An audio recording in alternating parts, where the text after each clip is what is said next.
podcast, to my channel. As you have seen, the topic of my today's review, Insurgency in Nigeria is incurable cancer of the nation. Propagation of Islam is the foundation causes of insurgency in Nigeria. I'm Pastor Olatunji. Yes, I know that many will say, how do I substantiate and defend that insinuation? It looks like insinuation, and it looks like it is not fact to some people who are inclined to their religion. I so much love all Muslims, but Islamic idea is very bad, is very dangerous. It's not good for human existence. It is purposely for human extinction, just for the purpose of establishing or propagation of Islamic ideology. Well, I love Muslims, like I have said, because it is said in the Bible that we should love our neighbor. It is a commandment by our Lord Jesus Christ that we should love our fellow human being. As it is even written in the Bible that we should love our fellow human being. But when you look at what is happening today, especially in that country called Nigeria, it is far, far out of control. Bible says we should love our neighbor, and that is why I love all Muslims.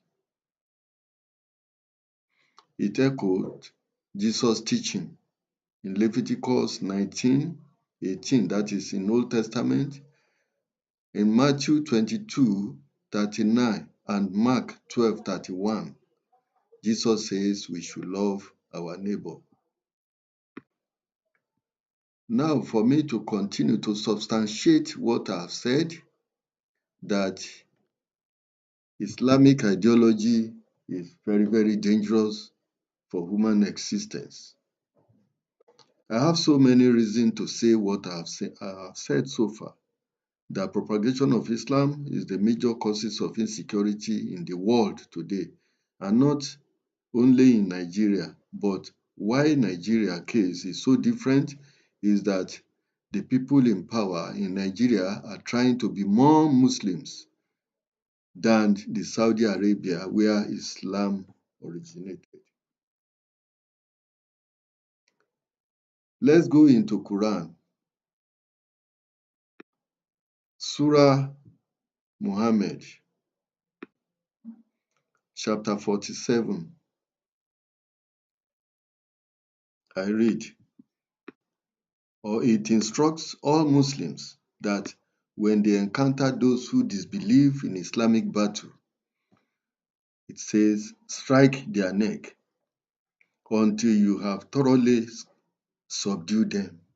Then bind them firmly, and afterward, either release them by grace or by ransom until the war lays its burden. Just look at that verse, chapter, and that verse. Just can you understand what it's saying? It says that any battle for Islamic battle, when you meet anybody for Islamic battle, then you should strike their neck until you have thoroughly subdued them. That is either you kill them or subdue them to come to your belief, what you are trying to force upon them, that they must do what you wish them to do or what you want them to do. Let's go into Quran again. verses like Surah An-Nisa, chapter 4, verse 74, and Surah Al-Baqarah, chapter 2, verse 190. It says, fighting in the cause of Allah, emphasizing whoever fights in the cause of Allah, whether he was killed or triumphant, he will earn an immense compensation and a great reward.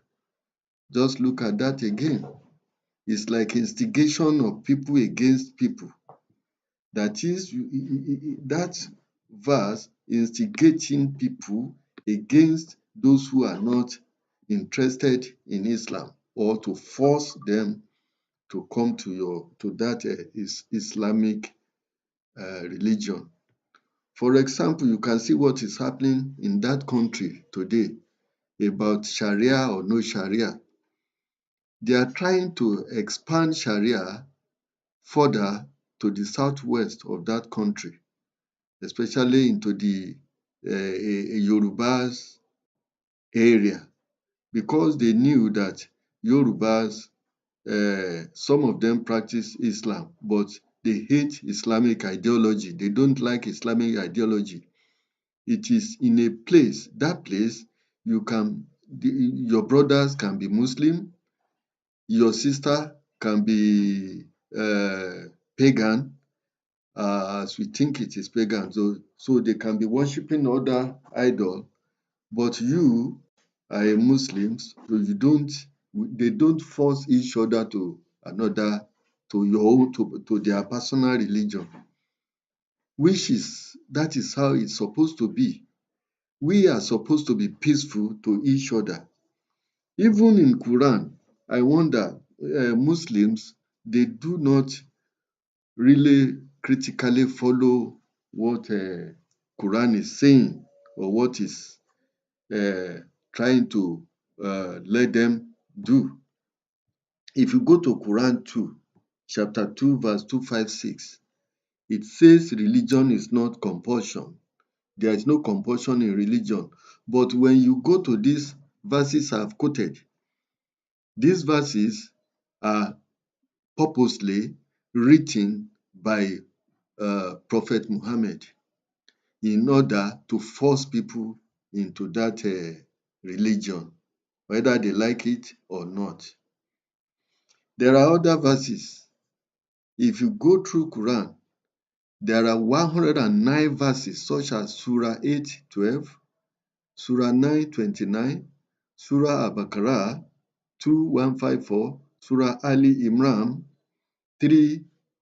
chapter 3, verse 169, Surah An-Nisa chapter 4, verse 74, Surah Muhammad chapter 47, verse 4 in Quran, and thousands of other hadiths that instigates Muslims to fight for Islam with their wealth and their life. And that is what many of these our leaders in Nigeria are doing today. That is what they are doing. Some of them are sponsoring terrorism just because, I don't know, they might have other purpose, but the Islamic ideology is what they base what they are doing upon. Because I see no reason why terrorists will attack people and you don't see how to stop it. Nigerian government have not been trying enough to stop terrorism. All of these wicked Quran verses were deliberately included by Prophet Muhammad, as I've said.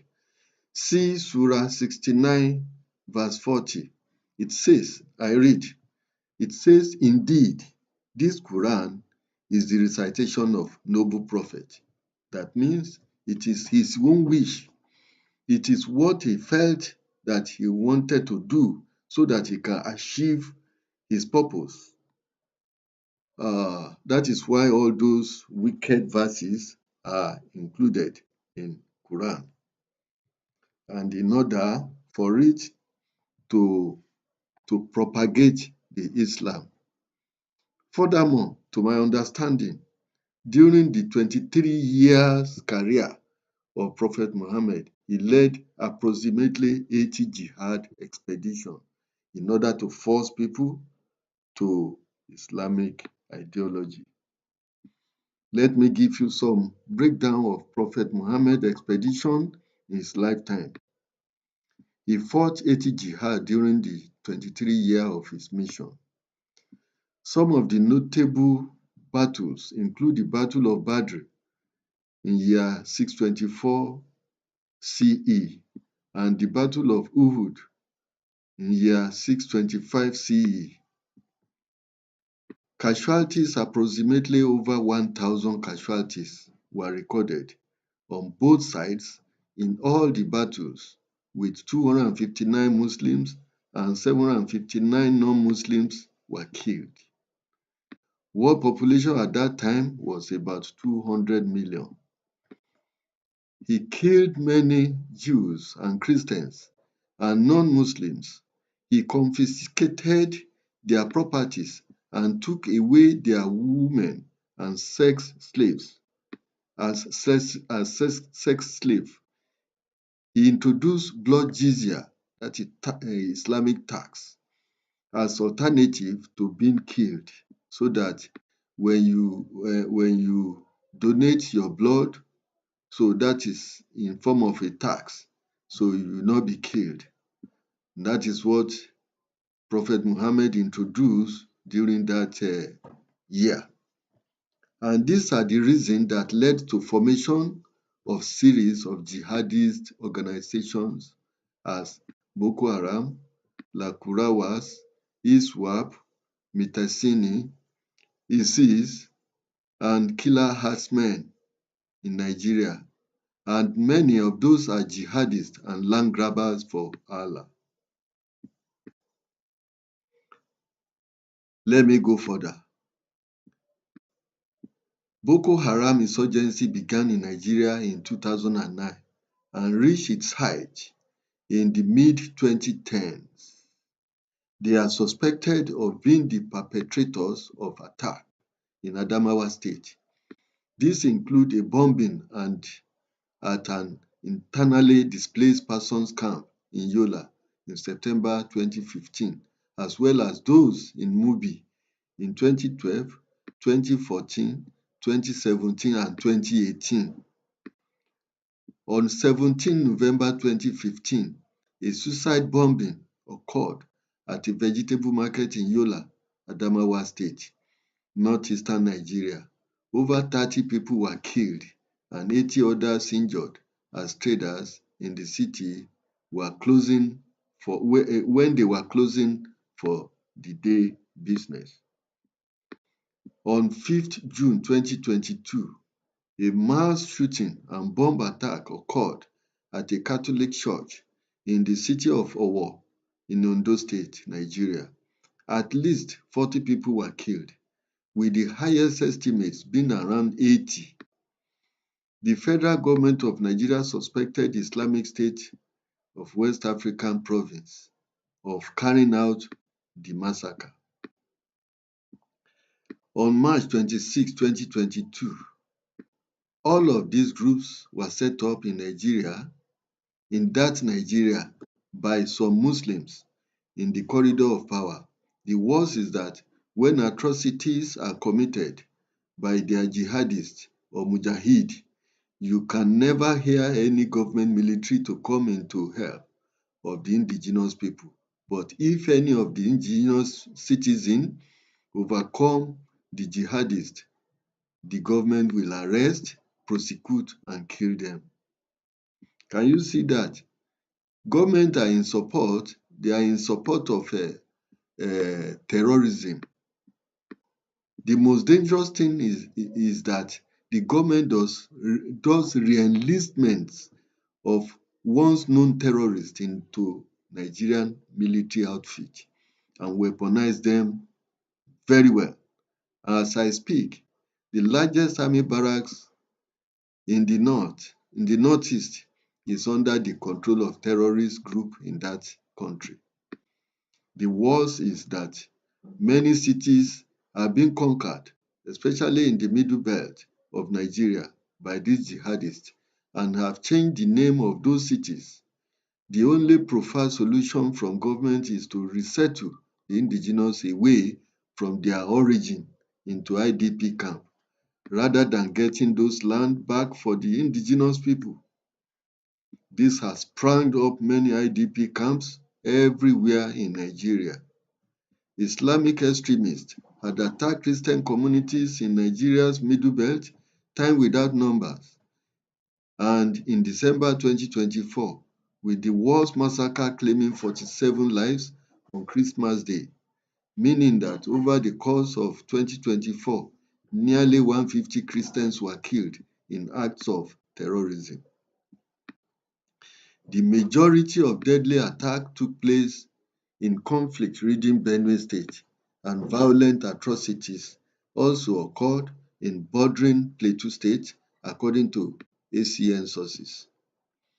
Father Isaiah, the executive director at Caritas in Boko Diocese, told ACN that the militants also burnt down the 8 Catholic churches of St. Mary's Parish, as well as the parish house, clinic, schools, and other houses in that community.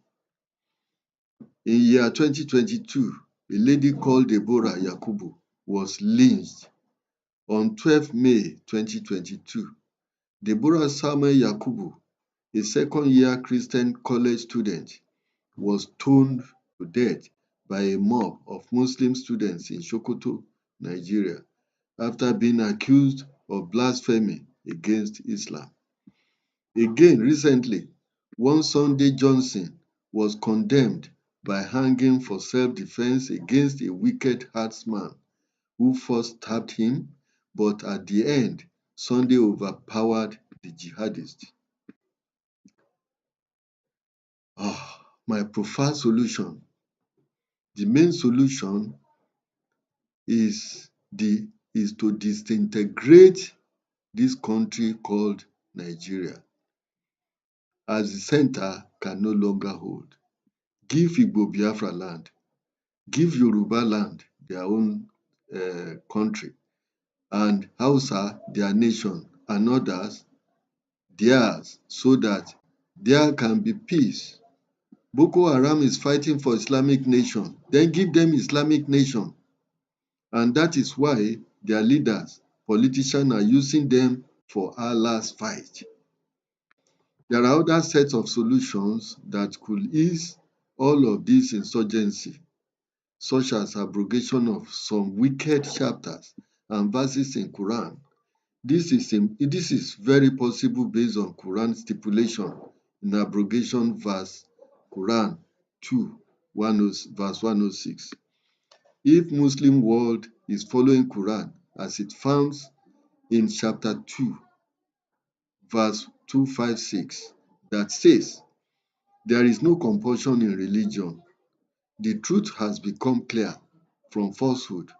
Whoever rejects the Taghut, that is false God, and believes in Allah, has grasped the firmest handhold that will never break.